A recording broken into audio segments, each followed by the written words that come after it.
Sveiki, tamstos. 3 siuntelės yra nemažos. Pradėsim nuo žmonos užsakymo. Aha, čia kažkoks jau rūbas bus. $7 vertė rašo ant voko. Medžiaga tokia įdomi, aišku. Čia kažkokia suknelė bus. Įdėsiu iš gal nuotraukų, kaip atrodo pilnų ūgių jinai. Nes šiandien labai ką parodysiu. Ši medžiaga tokia visai nieko atrodo. Netampri. Nu, tokie žodžiu. Broko kažkokio nematau. Žodžiu, standartiškai. Kaip visada galiu pasakyti, kad iš Kinijos rūbus galima užsakinėti.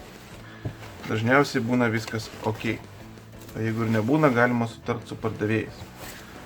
Žodžiu, nieko įdomaus. Važiuojam toliau. Imam mažesnį siuntą.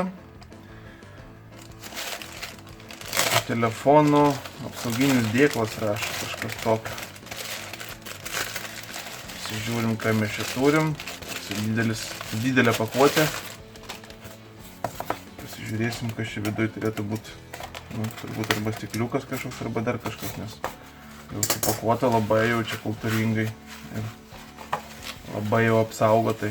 Aha. Taip vadinamas tempered glass. Stikliukas ekranui. Net nepamenu, kokiam aš šį telefoną dabar užsakinėjau kažkam. Ai, Z2 užsakinėjau, va. Užsakinėjau iš Europos, nes reikėjo pakankamai skubiai. Ir žinokit, atsiuntė, nežinau, savaitę nepraėjo. Žiauriai greitai, žiauriai. Jeigu yra skubus noras užsisakyti va tokius dalykus kažkokius, kur, nu, tikrai reikia greitai, kad nelaukti ilgai, galima žiūrėti eBay, aš žiūriu visą laiką Co.uk ir yra galimybė ten eiti Advanced Search. Ten pasirinkus, galima įrašyti, ko jūs ieškote, ir žemiau prie Preferred Location galima pasirinkti European Union. Tokiu būdu jums išmeta visas prekes, kurios yra Europos Sąjungoje. Taigi automatiškai siuntimas yra žymiai greitesnis. Iš UK atsiunčia kartais irgi per 3 dienas. Tai va, jeigu reikia skubiai, rekomenduoju pasižiūrėti tenai.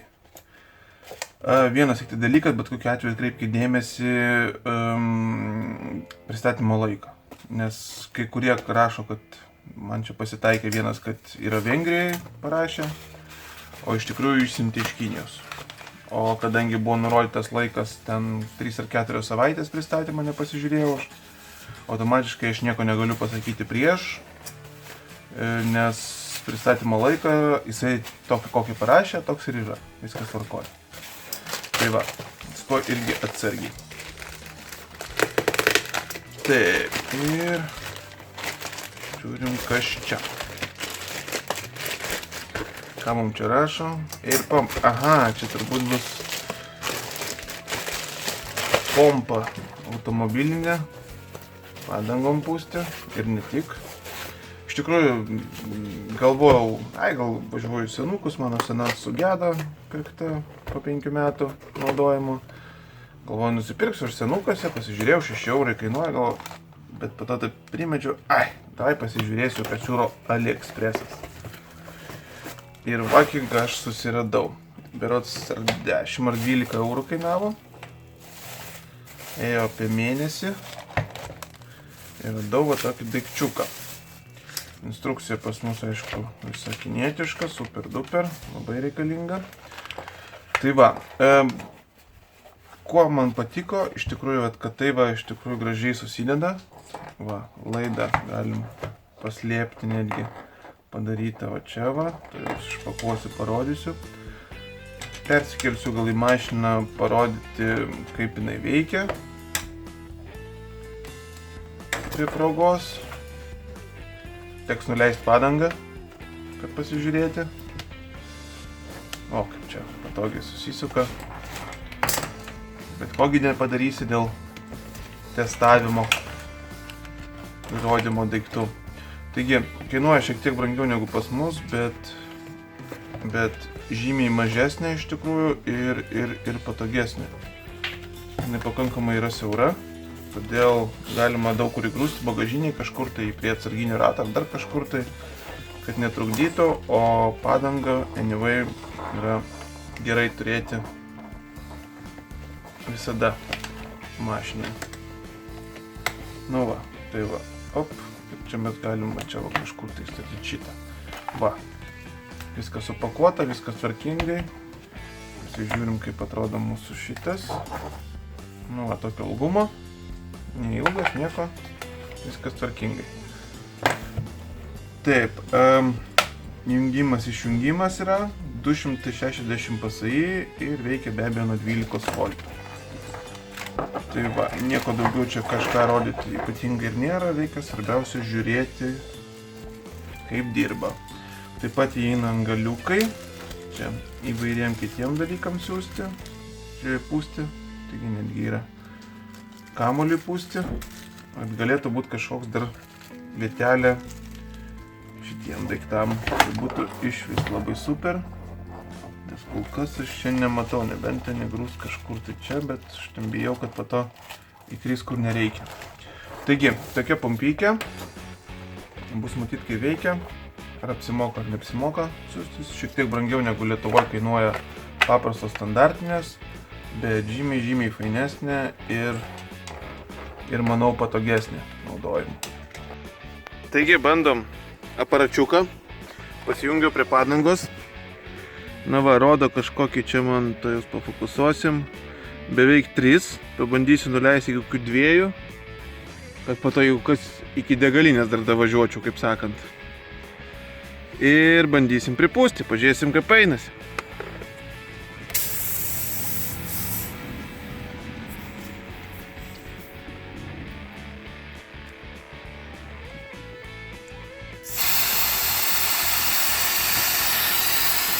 Nu ką, šiek tiek nuleidom, bandom pajunginėti ir bandysim pompuoti.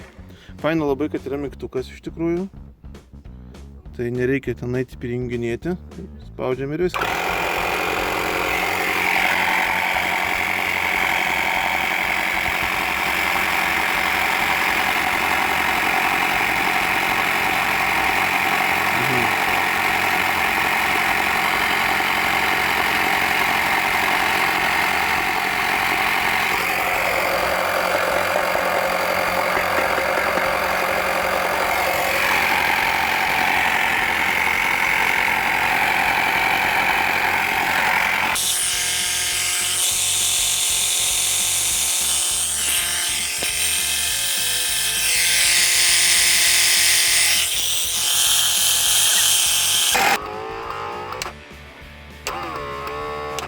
Pakelk.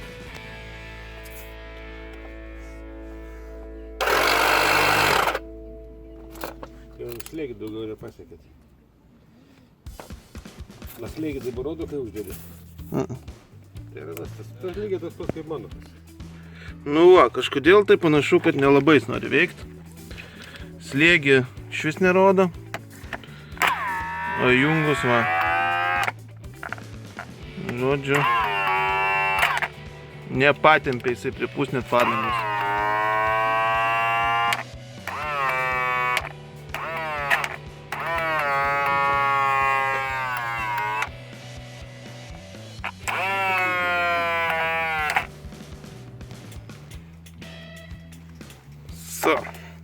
Tai ką?